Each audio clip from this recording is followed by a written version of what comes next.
Good evening and welcome to this week's episode of Sunday Night Live, your favorite automotive show where we tackle the tough issues. The front of the store, the back of the store, the middle, even upstairs or downstairs. Doesn't really matter. Contrary to popular belief, the customer experience has always been important. It was important way back when I had hair. So I'm going to show you a quick video. Here we go. Dear Meijer, one morning I noticed my car was pulling, so I took it to a tire store for an alignment. And after 3 separate attempts, they couldn't get it right. I went to Midas for help. Your manager, hi, I'm Paul Meijer, and his staff spent all the time necessary to identify and correct the alignment. Paul said, we don't want you to leave until you're extremely happy. Which I am. Sincerely, Anthony Nista.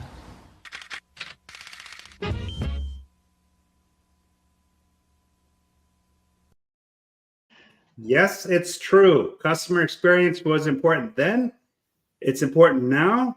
And what we've seen is that we spend an awful long time chasing the wrong stuff. We're chasing numbers instead of the experience, when the experience is what generates the numbers. So this is our monthly Fixed Ops Retention Strategies episode with my friends, Joe Clementi, Mike Vogel, and Robert Sebestyen. Gentlemen, introduce yourselves, please. All right, I guess I'll kick us off. Joe Clementi, Vice President of Service Operations for the nation's largest provider of wheelchair accessible equipment and adaptive vehicles, and a organizational performance coach.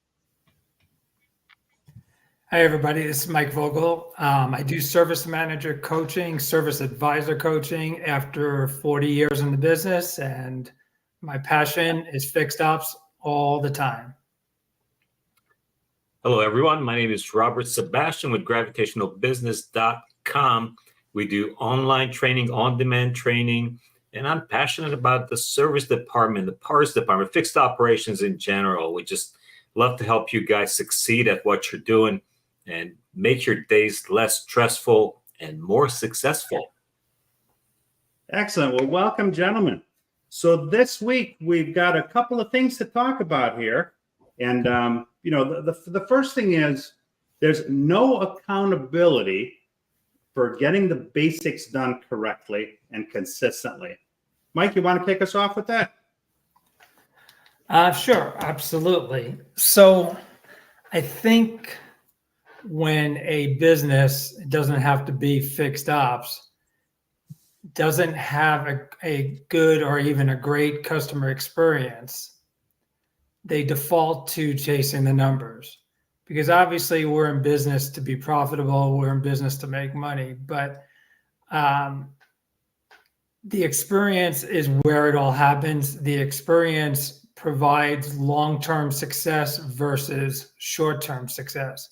So if we can get more owners, dealer principals, general managers, service managers involved and looking at their business from the standpoint of, if I put the extra effort in today to get the customer experience where it should be and where it needs to be, what does my business look at long term?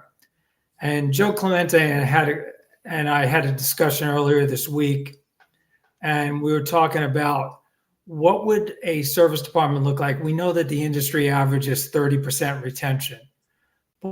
A service department that does, let's say, 2,000 customer pay or repair orders a month, and they're at 30% retention, and they were able to, over whatever the time period, 12, 18, 24 months, increase that to a 45% retention. We're looking in the neighborhood of over $2 million extra gross profit per year. Yet, if you take the famous effective labor rate that everybody chases and manipulates, and we move that up, let's say $20 from where it is today for the new effective labor rate, and you've got a bigger shop, let's say doing 4,000 customer pay hours, that's going to get you an extra $80,000 a month, or just shy of $1 million. I don't know. The last time I checked, $2 million would look a hell of a lot better in my bank account than $1 million. So why not put the time, put the effort, Yes, it's not going to happen next week, next month, or even in the first 6 months. But once you get that dialed in, the numbers will follow always. And that's kind of where I'm at. It's always been that way, right? It's like that. What would you rather have? A penny that doubles every day or $500,000, right? Right. The penny goes so much further, but yet sometimes people don't see the forest from the trees. They want instant gratification. You know, a new guy or new gal comes in, unbeknownst to the person that comes in, the dealership has a 90-day plan for them, right? They give them 90 days to achieve certain numbers, and we've all seen it. And when that 90 days doesn't happen, because realistically it can't without clubbing somebody over the head, then they start the process all over again. We got a couple of comments. We have Craig Thomas, good evening, and Nathan Williams, welcome. Robert, what's your thought on this, man? Well, we're often looking at metrics at the wrong time. We're looking at the end of the month. Managers are looking at ELR. They're looking at hours per RO, at gross, and all of that at the end of the month. And those are, as my friend John Fairchild would say, they're lag indicators. It's too late. Right. It's too late to cry, because the customer experience and CSI also, lag indicator, tells you what we've done. But the best shops, they look at lead indicators. They actually forecast every day, have a meeting every day, every morning. They repeat themselves like crazy. What are we going to do today? Today, we're going to make a lot of people happy.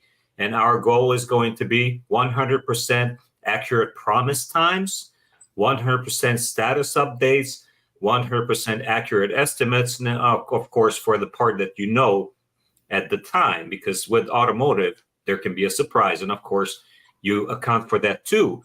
But that's part of the experience, so that you focus on the input more than on the output. And of course, those numbers will take care of themselves. But often your benchmark numbers, and benchmark gets misunderstood. I mean, we're looking at benchmarks and we're worried about beating the benchmark number, but you literally could blow the benchmark out of the water. But certain numbers will make you look like you're not doing a good job yet. You're going to laugh all the way to the bank, just like Mike and Joe were saying, that you're making that extra $2 million a year because your retention has increased. So, in fact, I talked to a group of guys on SDL this morning. They were talking about how in one case, Ray Hernandez runs a big group. In one case, one dealership's numbers were so skewed compared to the benchmark, but they were making so much money because of their retention that literally they banked the money, right? You don't put in the bank the benchmark. You don't put in the bank the ALR. You put in the bank net profit. And the focus has to be on the front end every day on the experience. So to me, the most important one is, are we providing complete care to each customer with a huge focus on letting them know what's the status? How long is it going to take? And don't say 1 to 2 hours, but if you know it's going to be max 2.5 hours, then say, okay, right now it's 9 o'clock. We're going to have you done by 12. If anything changes, I will be in touch with you by 11. And the customer knows it's 12 o'clock. 1 to 2 hours from 9 a.m. to me is about 10:30. So 10:30, I'd be calling, hey, what's the status? I'm showing up. I'm getting dropped off. So accuracy. So the Disney experience sucks, in my opinion, except for the fact that in every line you stand in, which the lines are crazy long. You know it. If you've been to Disney, the lines are extremely long. But they tell you how long it's going to be. It says 76 minutes before you can ride the crazy mountain. And, it's going to be 76 minutes.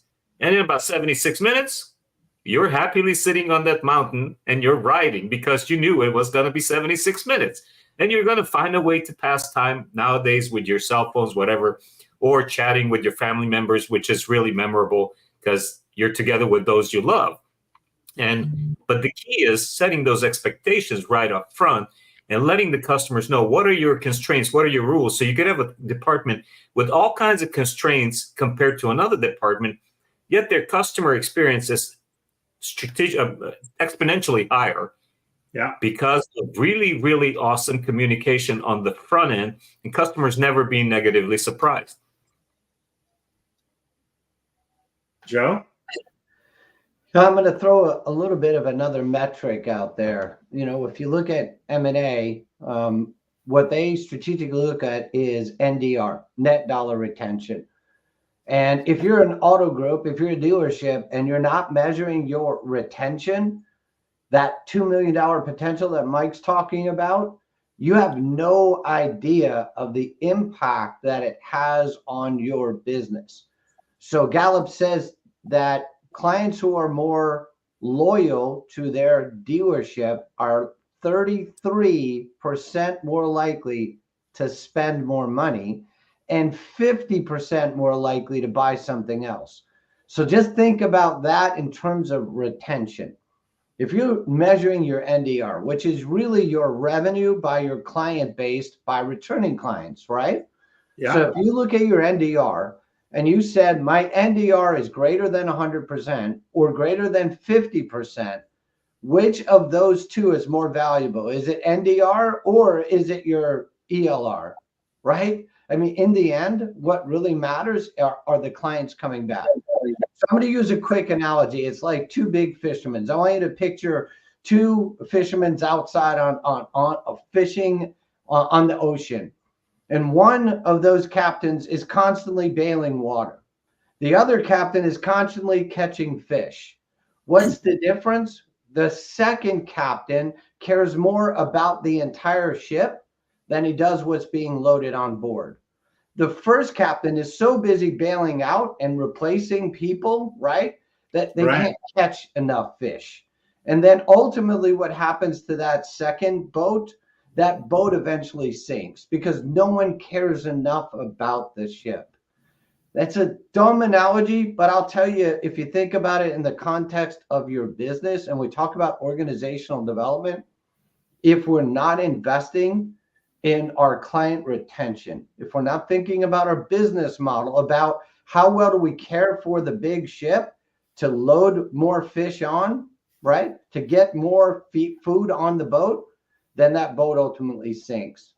And that's really, really what I wanted to talk about tonight, because I think it's so important when you think about culture, you must tie it back to how tied in is that culture to retaining your clients. That's my perspective. You know, what I've always found interesting is that when I go into stores, the store oftentimes will have a certain idea as to what their retention is, and they'll tell you. But yet, when you run software, you find out that the retention isn't quite what they say it is, right? And a lot of times they're even surprised, right? And then to the earlier point about the morning, the huddle, right? The short meeting before work before the shift starts to say, okay, here's how yesterday went. Here's what's carried over. Here's what we did right. Here's what we need to improve. This is what we have coming in. Let's attack the day. You would be shocked and surprised at how many stores actually don't do that. And we're not talking about just small mom and pop stores either. We're talking about some pretty large groups. Yeah, we dive right into the day rather than being strategic about the day. That's what a morning huddle is all designed to do, right? Help you be strategic in your approach about the day. So yeah, that's definitely a resonating factor with, are you retaining clients and are you retaining people, right? If you're not retaining your people, most likely you're not retaining your clients, your customer base. Right. It seems as though, you know, creating a culture of accountability, it's almost like an afterthought sometimes. Absolutely. I think Mike put it well from the get-go on this, that there's no accountability for the right actions. We only talk about accountability on the back end. Well, you didn't hit the ELR, so you're going to lose your $2,000 bonus now. Right. And I think Nathan Williams had a good point, and I'm sure we're going to segue during this hour into this area. But we, we do have to look at both employee retention as well as customer retention, because you can't have one without the other. Absolutely. And the other part that I think is extremely important is, we've been talking retention for decades now, but in order to get retention, we have to know what's important. Number one, first of all, with our team. And second of all, what's important with our customers. How often do we see businesses run off and make changes based on what they think the business model should look like, whether it's the processes for service reception and write-up, whether it's pickup and delivery, whether it's mobile service, it could be anything. But has anybody taken the time to really learn what's important with their customer base? And secondly, actually first, have we found out what's important with our team to make all of this happen long term? Because if you don't start with step one with your team and your employees, how are you going to go to step two? So we can talk a great game about retention all day long, but until we really take the time to learn what's important to both the team and the customers, we're just guessing. Yeah, when you think about that, right, Coach, does the team member that's there every day transacting with the clients, building relationships, do they understand your why? Do they understand why you're creating valet service? Do they understand why you're creating all of these new processes to drive revenue? Do they understand the why, or is this just a flavor of the month, right? And we're going to go through it because it'll change next month or next quarter as soon as someone else tries to approach it. It's called strategic decision making that is aligned with your client's needs. And then how do you multiply that cross-functionally with your team members? How do you get everyone on the team rowing the boat, if you will, in the same direction? You do that by having strategy sessions, by having morning huddles, by having town hall meetings, by discussing what the nature of your plan is, and then everyone else understands the deeper why, from the porter all the way through the lube tech or the master mechanic or the shop foreman. Everyone on the team understands why they're doing what they're doing. And when you have that synergy, the results they're immeasurable. You don't even have to, it's a byproduct. The results are just amazing because everyone's rowing the boat in the same direction. No one's bailing water out. I went through something similar to that with Toyota with a program called Signature that I was glad to be a part of as part of a pilot dealer. And it's exactly that. What we did was anything to do with customer facing processes. We had team members from service advisors, service porters, parts department, cashier, business office, salespeople involved. And they sat down and they developed the processes based on their feedback on how they perceive the customers that they handle day in and day out. As a service manager, I may have all the great experience in the world, but I'm not handling 20 customers a day, 15 customers a day in and day out. Who's better to know what the customer's expectations are than your front line? And Right. So having them develop the processes obviously is going to be more in tune with what the customer is looking for. And the buy-in from the team is much greater because they're the ones that developed it. Part of that is, you really need to work from the manager standpoint internally. You really need to make sure that you communicate with each and every employee that's in your business so that each one of them knows what their value is, not just to themselves first, but also to their teammates and to the company and to the customer, right? Because when people know what their value is and how it relates to the people that they work with, I think they take better ownership of it. And they're more likely to work better with their teammates. And that communicates right across the counter over to the customer. The customer can pick up within a nanosecond what the team is like that they walk into. Did they walk into, a hotbed, or did they walk into an organization where, you see this in restaurants, right? You're talking with the server and a busser comes by, hey, let me get that for you, right? They work together. So yeah, you're right, Mike. It's nothing starts externally until we've nailed the internal process. In short, if your best team members, your best employees, if they don't know your organizational purpose, they're going to leave. They're going to go somewhere where they understand their value and that purpose. And those are just facts. I mean, the reality is your best people, they're going to leave because they don't have a vision, right? Yep, for sure.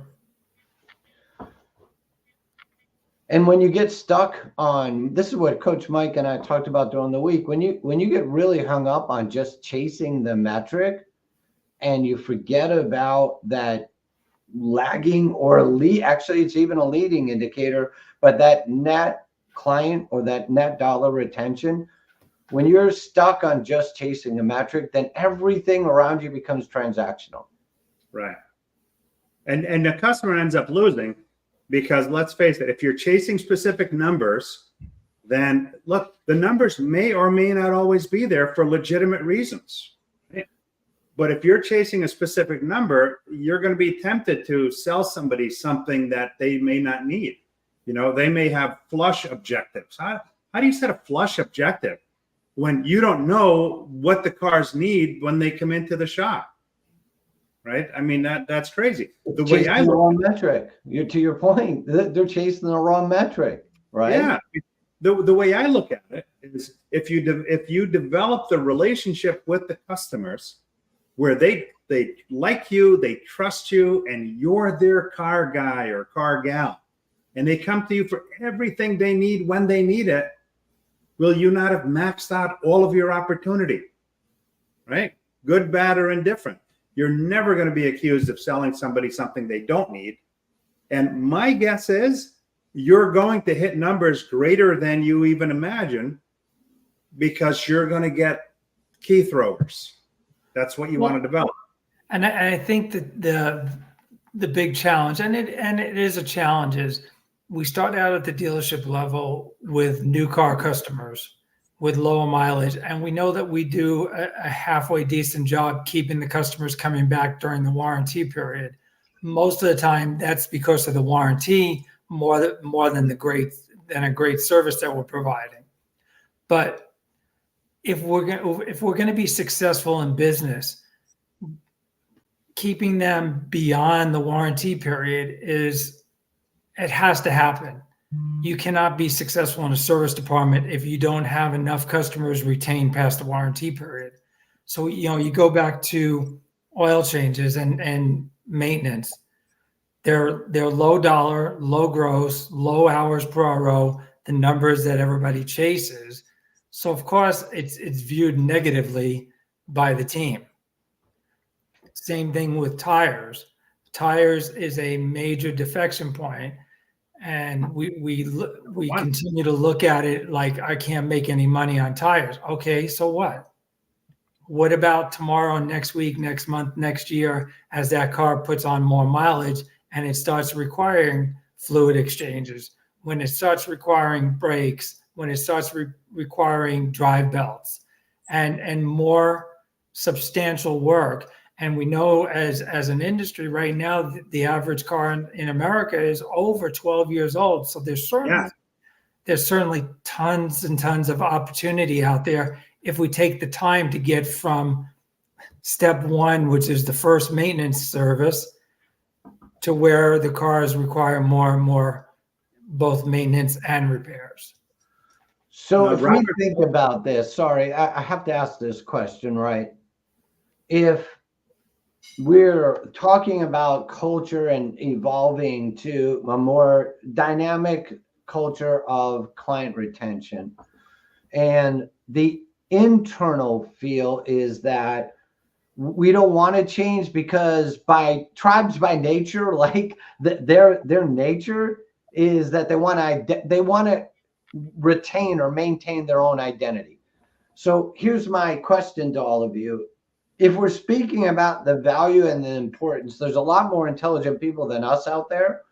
Why isn't the industry focused on that area of the business, right? So if we all agree that in order to generate even more revenue, that retention, bringing people back 50% more likely to buy from you,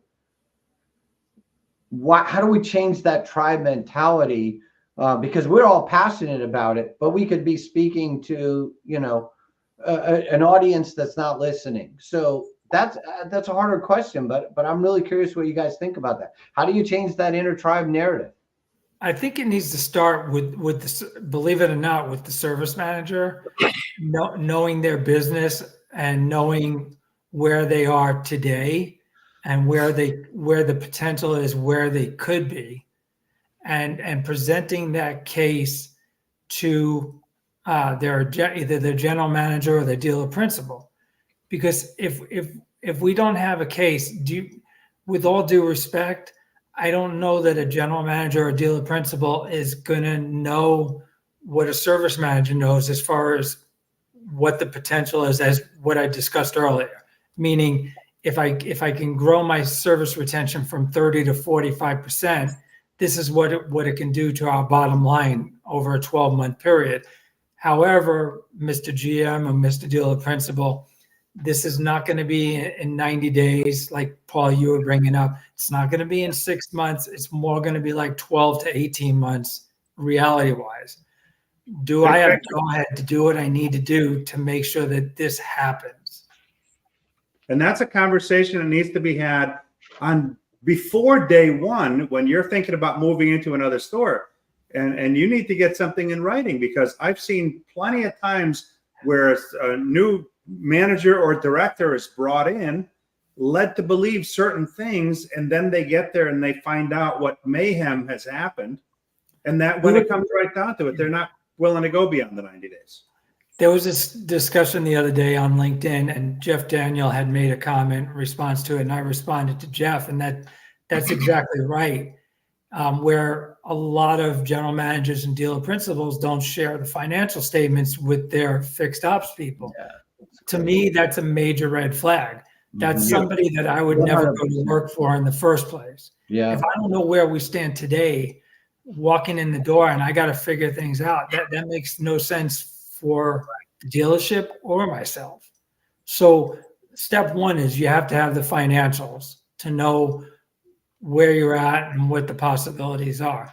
And to your point, to exactly what I said earlier too, is if I had a dealer principal or a general manager not want to give me 12 to 18 months, then I don't accept the job.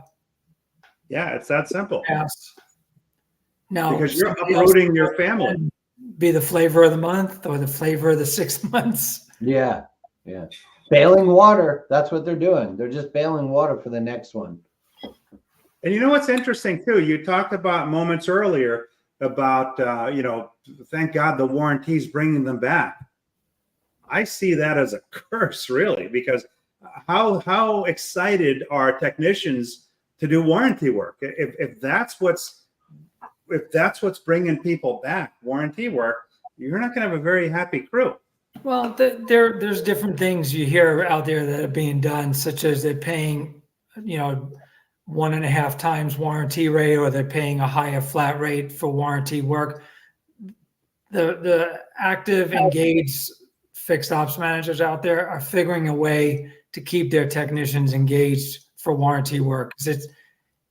It's a necessary evil that we have to work through, because if we don't do a great job with that, how are we going to get them to spend money? Right. What are the most recent data points for that? Isn't warranty as a percentage declining in the last 5 years? I mean, the last report I saw from McKinsey, they said that, or McKinsey said something about, warranty rates declining. So if the warranty claim numbers are declining, so not rates, but warranty, claims are declining. I don't know if that's still true in today's market, but if that's the case, is it sustainable long term? Well, the manufacturers some of them tend to manipulate the flat rates, especially when they find a lot of cars having the same problem, or if it goes into a special service campaign, or if it goes into a recall, all of a sudden what was a 3-hour repair becomes a 2-hour repair, miraculously. Right. But I think there's ways to overcome that, but that's really up to leadership to have that, powwow with the technicians and figure out what we need to do to keep them happy. Because right now, with them with most dealerships submitting for warranty rate increases and getting CP door rates for warranty, there's a lot of leeway in the gross profit to be able to pay them a little bit better on warranty to keep them happy. Yep. Hey guys, maybe Well, then I just want to highlight the Robert Villanova's comment, which is right on point. Focusing your efforts on retaining skilled technicians and advisors for the long haul, you'll ensure your dealership can maintain a level of service, productivity, and efficiency that keeps your operations running smoothly and customers coming back. So yes, there are many sharp guys and gals that are making those adjustments to the warranty, but you'd be surprised how many are still not. You talk to the technicians and you find out that that's not the case in every store. Well, go ahead, Robert. Sorry. Well, a highly trained technician, a highly trained advisor is a retained technician, a retained advisor.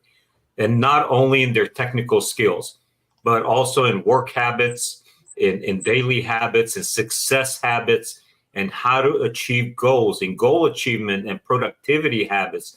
You've got to train them if you want to retain them. But I want to throw a challenge out there. If we did a survey, and I would encourage any dealership to hire a third party to call every customer just before the warranty runs out. So let's say customer comes in for their last service, or if they have not been in and they're close to their warranty running out, call the customers and ask them a question. Based on your experience with us so far, will you continue servicing with us for a lifetime once your warranty runs out? And I can tell you right now what the answer is. What percentage of customers will say no? And Paul knows the answer to this for sure. I'd say somewhere north of 100. Well, no. Come on, Paul. You said it earlier. 70%, right? 70% of customers defect to the aftermarket. So yeah, about 70% would say at the average dealership that they would not return. And I'm going to tell you a story about Tanya, my neighbor. Tanya has a Toyota Sienna hybrid, beautiful vehicle that she has free oil changes for. So she's going for the free oil changes. She tells me, Robert, I hate going there. They tell me one thing about the time. I just can't wait until these free oil changes are out. Get this, so she can go and pay for oil changes at the independent shop, which actually is a very nice guy that owns the shop. He only does whatever you ask him to do. And then he doesn't do an MPI, does not give his customers a written health report, vehicle health report. So he's not any good beyond the fact that he's really good with the specifics that you asked him for. So people trust him a lot for that. But in one instance, this very family who is trying to escape from Toyota to go back to this guy, they went there for some repair on their older Sienna before they traded the Sienna. And a week later, they went on a long trip from Charleston, South Carolina to Asheville, North Carolina in the mountains. They had to pull off the highway at 10 p.m. because the front wheels were shaking. The tires were so bad on the inside. He did not do the MPI. Yet they trust him more. And I asked her, I said, how do you trust this guy more than Toyota? Well, I'll tell you how. Because Toyota didn't have a good service, sales to service handoff. And I asked her, right, none. And I asked her, how's the experience when you go there? How are they greeting you? Like a dear friend? Or are they asking you about your day? I mean, I'm not talking about minutes. I'm talking about seconds worth of connecting. She's like, no, they just ride up the car. They show me the waiting area and that's it. There's zero connection. And then she asked me, she said, you know, the guy came to me with the cabin filter. Now I think she's at like 40,000 miles, something like that. And he's trying to sell me this cabin filter. Should I have bought it? I'm like, yeah, You should have. But apparently you got zero trust in this guy.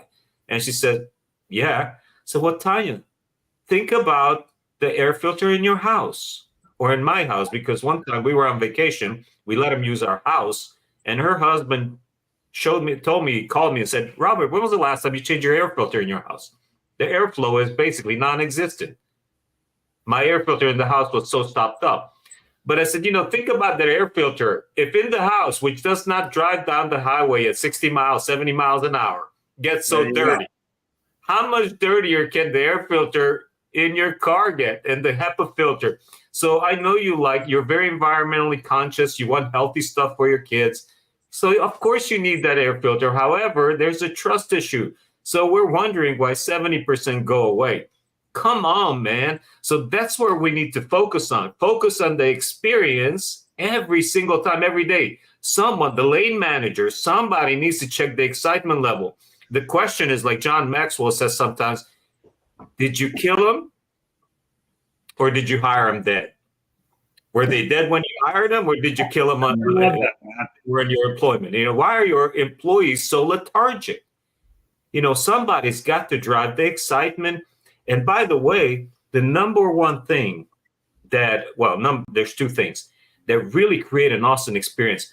If your frontline employees really believe that you are the best place in the world to service their vehicle, they genuinely believe it and they talk about it that way. And then they follow up with some awesome execution, like literally telling the customer, setting up those expectations, painting the picture, what it's going to look like when you service with us. The customer's got to go like, okay, I want whatever you're dishing out, whatever you're serving. That's what Because you're talking about two specific things, and this is what we've been talking about, right? One is transactional in nature. So that dealer treated her like a transaction because everyone in the building is driven on transaction. Or you're talking about a client experience, which is everyone in that building is tied into purpose. They understand culturally what drives that business. It's consistently transactional. That's the sad thing about it. It's not a one-off. Yeah. That's 4 or 5 times, and consistently they have failed to connect as a human being to this person. So I would bet, and I'm not in that store, don't know that store, but I bet if you walk front end to back end, you'd find everybody connected to one thing: transactional. What's in it for me? How much money do I make? And that client that's walking through the door today is a dollar sign.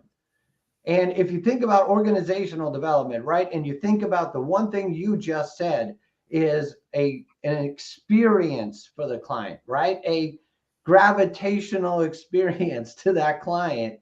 It is tied to their relationship, right? There's a purpose for everything. And if you took that same store and you went front to back, everyone would know the value of that client coming through the door. Those are two different things. And specifically, the challenge is if the culture is only transactional based, that's what everyone is going to treat it as. It's going to be a transaction. And until there's that connection, until we get away from the tribe mentality and there's that connection, it's going to be a repeated cycle. And you know what, Robert? We'll just wait for the next Mary to come through the door, because if you never come back again, I'll make the money off of that Mary and that John and that Jack and that Mike. And that's the cycle of repetition. And they don't do any net dollar retention, math. They don't look at how often their clients come back. And again, statistically, Gallup says 33% more likely to spend even more money with you when they're loyal. Think about those. And again, we're talking about two different elements here, but those are business plans. One is, hey, we're going to make as much money as we can, and we're going to keep loading the fish on, but we don't really care about how good the building is or the yacht is, and it's eventually going to sink. And we'll get a new captain, right? And the new captain will continue to bail. That's the structural, that's the challenge with the industry. And not sure how you really reach people like a guy like Tully, who really does care. He just said, right, every client they are the people that drive the business, right? Yeah, there you go. He says everyone believes we're in. So I bet if you went to one of Telly's stores and you talk front to back, they weren't thinking transactionally. They were thinking about how we get in the repeat and referral business. It's all in the message. It's all in the community. It's in the why. It's driving purpose. It's reason for coming to work. And I would bet, Tully could probably say, but I would bet their retention is far greater than the norms. Would you all agree with that? The passion has to come from leadership. Yes. Yeah. Within the fixed ops department and from dealer principal, from the general manager. If it doesn't come from them, it's not going to start from the team. It has to start with them. I was in a store the other day. Beautiful, beautiful new facility. Okay. Glass wall, the fixed ops director's office right there. Okay. The service manager, the advisors, everybody right there. The door swishes open. The customer is attended to immediately. To Robert's point earlier about the 7 and 10, what's interesting about that, that's a Cox Automotive study that he's referencing. That study is a few years old.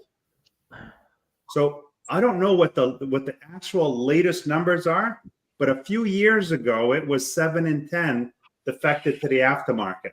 And to your point about the inspection, right, that wasn't done, and that customer that went down the road, and I got this from you, I think it was maybe a couple of years ago, where there was a repair facility or dealership that didn't do a proper inspection, and they got sued when the customer got an accident. There was a dealership in New Jersey. I think they settled for over $1 million because the customer got injured from an improper inspection, right? So we talk about, the customer, the process has to be customer friendly. Well, the customer friendly part, I interpret as paint the picture, like you guys said. Let the customer know what's happening in advance. Joshua Taylor put up a post the other day, at fair, and it had this door that was partially open, and nobody knew what was inside that door, right? But that's reality. If we don't, as customers, know what to expect, there's fear. So how can we set up a situation where we're building relationships, where we're creating wonderful experiences, if the customer is afraid when they come in because they don't know what's going to happen, right? You ask your stores that you go into, how many of you have a video that goes through the entire process? As soon as the car goes over the curb, hey, thank you very much for buying from XYZ Motors. Welcome to the family. This is our service team. We'd like you to come service with us because every time you come in, we do this, and this to look out for your safety and the performance of your vehicle. This is what you can expect when you come to our shop. So you've got a video with a drone flying in exactly where they need to drive to, because a lot of times you don't even know where you go, right? When you need to service your car, they pull in front of the building, they get out, they go into the sales department, they ask about service. God forbid it's raining. They've got to go back out to the car, move. That's all part of the experience, right? Seamless. So that little video that shows them where to go, the door swishes open, the advisor walks up to them, greets them. When that customer comes in for the first time, they know what to expect. And guess what? When they see it unfold, just like they were made aware in the video, it's like, yeah, this is exactly what they promised me. And this is exactly what they're doing. But I think you got to take it to the next level. Setting the expectations is great, and the consistency of the processes is great. But I think it still circles back to what we've talked about in the past, and I know I've talked about it, about relationship building and finding out what's important to each individual customer that you're helping. Because you can't rubber stamp every customer and expect them to feel the same way. And Correct. that's sorry to sound like a broken record, but that's why for me, trust, value, and convenience are important, but those words mean different things to different customers. And if we Yes. don't take the time to slow down and build that relationship, how are we going to know what's important to that person that's in front of me right now? Not the customer I just finished helping, not my next customer, but the person right in front of me. Yeah. It has to be a fluid process, right? It's not one size fits all. It has to be a fluid process. You have the framework of your process, but the relationship dictates which way it's going to go. It's no different than when we go into a dealer meeting, okay? We have our plan, but sometimes the dealer has a different plan, and we need to be able to shift with that and get the information across in the way that they want to receive it. And it's no different with the customer, to your point, Mike. Yep. You're muted, Robert. Robert, you're muted. To that point also, I was coughing, so I didn't want to cough into the mic. To that point also, 68% of customers in one survey showed that they leave, of those who leave, 68% leave due to the indifference on part of the business. They simply did not care. So out of 10 customers, one might leave because we've done a bad job and we didn't make up for that or whatever. Others, personality, whatever, a conflict, didn't like the advisor, but 68% because the dealership did not care or the business did not care. That's a big number. When something went wrong or when you went in maybe for a routine service, I didn't feel important to them. Right. It didn't matter if I came in or didn't come in. So easy question: how's your day going? What you got planned for your day today? You know, just simple questions to connect with people. You see their kids, and you say, "Hey, I've got a couple of." Be a human being. Just be a good human being. If you're a father, you can talk about, "Hey, I've got kids about that same age. Where did they go to school? Whatever. You're new to town. Great. Do you know about the best restaurants in Charleston?" We always make it a point. Tell people about the tide schedule. Now, make sure you don't go downtown at high tide in a downpour because you're going to come out in water up to your knees. Your car could get flooded. So little things to connect with your customers can go a very, very long way. People don't think about those little things. That's the crazy part, right? Absolutely. So sometimes you can get so caught up in process, right, that it becomes methodical, and that process just becomes, I have to get from point A and I have to make it all the way around to point Z. And I'm forgetting about the interaction with the client that matters the most. What's important to that customer? Listen, many of them may be transactional in nature, right? And they may be. But if your experience makes that transaction less transactional and more relational in transactional, the client most definitely feels more connected. I like Imagine here. Go ahead.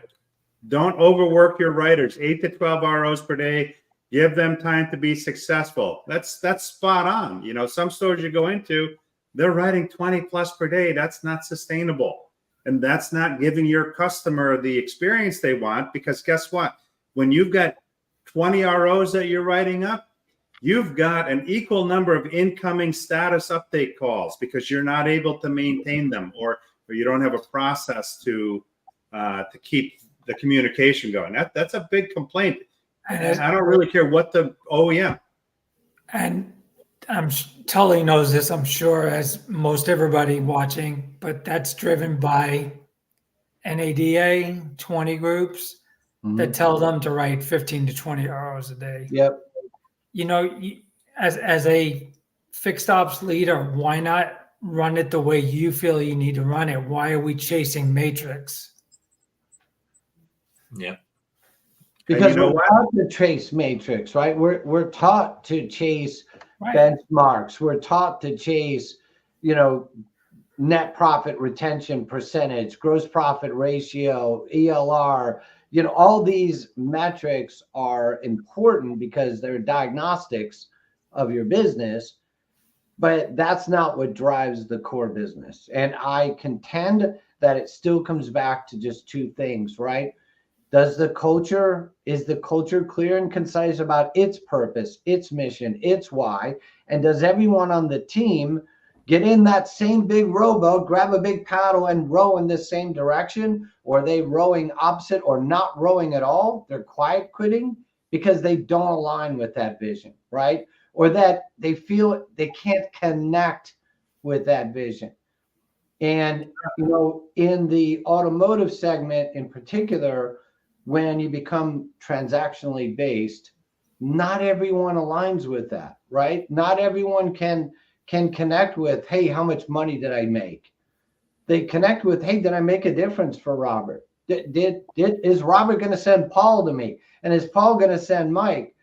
Those are the service leaders that understand the innate duplication or the multiplication of your business.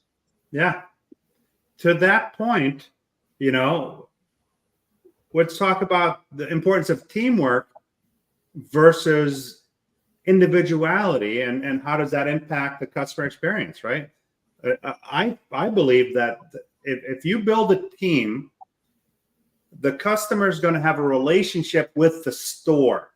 Okay, let's face it, turnover is a constant in our business. But if you have a team concept, my opinion, and I'm not saying I'm 100% right all the time or wrong all the time, but if you have a team concept, I believe that your customer builds a relationship with the team so that if there is one that turns, they're not feeling as though, oh, my guy or my gal left and I now need to start all over again. Even though I've been coming to the store, I need to start all over again, getting to know a new person. How do you guys feel about that? I think you got to look at it. Most human beings use the viewpoint of what's in it for me. And when I was running stores and when I go in to do training now, I try to tell them, look, when a customer comes in, doesn't matter whose customer it is. If they have a great experience, everybody wins. If they don't have a good experience, everybody loses. So you can choose to sit there on the sidelines and ignore the situation, or you can step up and take care of the situation. Which one would you prefer? Right. We can't keep turning and burning customers. That's not an efficient business model. So really, the what's in it for them is when a customer leaves, it doesn't matter whose customer it is. We've all lost. Yeah. You know how there's a saying that says there's no I in team? Well, there should be. A while back, I designed this little system. There's the iPhone, the iPad, and then there's the I team. And I'll tell you what I mean by the I team. The I team, a great team, is made of people that say, I will take care of this customer. I will make this customer's day because this customer is in front of me. I will take responsibility. I will carry them and make sure that because I see the disappointment in their eye, it was not my problem to begin with, but I am going to be the one who's going to take it to where the customer we know is going to leave in a way that they will become our advocate, right? That they'll go out and spread out our gospel and say, hey, this is the place you got to go. I had a problem with them, and 7 out of 10 customers that had a disappointment before, if you handle it correctly, if you don't delay, they will become lifetime customers. That's a research. Now, I believe that 10 out of 10 can become your lifelong customers when you really infuse your team, every person, with genuine care. And you make sure that and that starts with leadership. Guys like Tully, that understand that you preach this day in and day out until your team gets it. And you care equally about your customer and your business. So then you're not giving away the house. It doesn't mean that you have to discount jobs that you're supposed to sell at full retail. In fact, in the case of Tanya, imagine if every time they would have reviewed that MPI and say, Mrs. Nassarov, hey, your MPI, the multi-point inspection shows that everything on your vehicle, tires, brakes, fluids, everything's in great condition. The electrical charging is working great. But by the way, at the next service, be prepared that just like in your house, the air filter has to be replaced. The air filter will need to be replaced. She would have bought the air filter because she would have gone home and asked the husband or asked me and say, hey, do I need this air filter to tell me next time I need an air filter? Of course you need the air filter. Do the air filter. And next time when she gets to tires, they would have quoted her tires. Yeah. And she would have said, well, of course, I want the tires. Give me the tires. I want to be safe. If that trust was built over time. But for that, you've got to have that I team mentality that I made this team great by doing my part really well and sometimes covering for my teammate. If he's out sick or she's out sick, I'm going to do their part also because it affects all of us. Right. I love that. And I love that, the I in team. And I love what Nathan put here. He said, I saw a tongue-in-cheek TikTok video where someone said, there's no I in team, but there are two I's in micromanaging. You got to love that, man. But to your point, letting customer know that something's coming up, I'm a big proponent about that, especially when it comes to tires. If I know the customer's going to need tires by the next visit, I'd like to give them an idea and tell them to start preparing for that because, yeah, sure, there's sunbit and all that, but I'd rather have them not go into debt to fix their car, right? I'd rather have them plan for it in advance. That's looking out for them, and that's earning their trust. And that's relationship building. That's relationship building. You beat me to it. That's relationship building. Well, there's one more reason. Exactly what it is. There's one more reason you want to mention tires in time because you've got to plant the seed that we are a 100% tire store. We are actually connected to the supplier directly, so we can give you such a great value, better value than most tire stores, in fact, so that they don't get quoted somewhere else. When the husband or somebody in the family notices, hey, you need tires. Well, first they'll go to the tire store, right? Because they've always gone to the tire store. But if you've already planted the seed that they need tires, plus you made sure that along the way they were educated about the fact that we are a full-fledged tire store, that makes a huge difference. Now, the other interesting thing about tires and perception, okay, I price out tires and even some dealerships buy into the fact that they think they're not competitive. So I mystery shop tires. I go in and I ask them, do you think you're competitive on tires? And a lot of them have told me, no. I said, well, what do you charge? I said, did you know that there are people in the aftermarket in your market right now that are charging more than what you charge? And they don't know that. It's so easy to price shop your competition. I used to do it every 30 days in my market. And it included not just dealerships, because more than likely they were going to defect to a tire store. It would be to Costco. It would be to Pep Boys or Firestone or Goodyear, any of those places. And every 30 days, you price shop your fastest moving. I work for Toyota stores, so we shop the Camry, Corolla, and Sienna. You got to know what the market's doing. Yeah. And that's the transparency to the client, right? That translates to transparency. Well, and the 30-day price guarantee. Yeah. What's the worst that you have to do? Give some money back to your customer and keep them coming back? What's wrong with that? Yeah. What's interesting is that a good friend of mine bought a car from the local Honda dealer, a truck, and we're going out to dinner, and he says to me, "Oh, I just bought tires at Pep Boys." I said, "Alex, I thought you serviced at the dealer." Get this. He tells me my dealer doesn't do tires. That's why I went to Pep Boys. True story. Right? How crazy is that? And I know for a fact that they do tires. They just don't do a good job in letting their customers know that they're in the tire business. Right. And that's the first point of defection. So we covered a lot of stuff here, man. As always, the hour just kind of flies right by. So I want to thank you guys. Another fun episode, educational episode. I want to thank those that watch us weekly on the live and those that watch it on the replay. Your support is very much appreciated, and I thank you. Gentlemen, any last words you want to leave us with? Go back to the basics. There's an old Middle Eastern saying that says, if you can't smile, don't open a shop.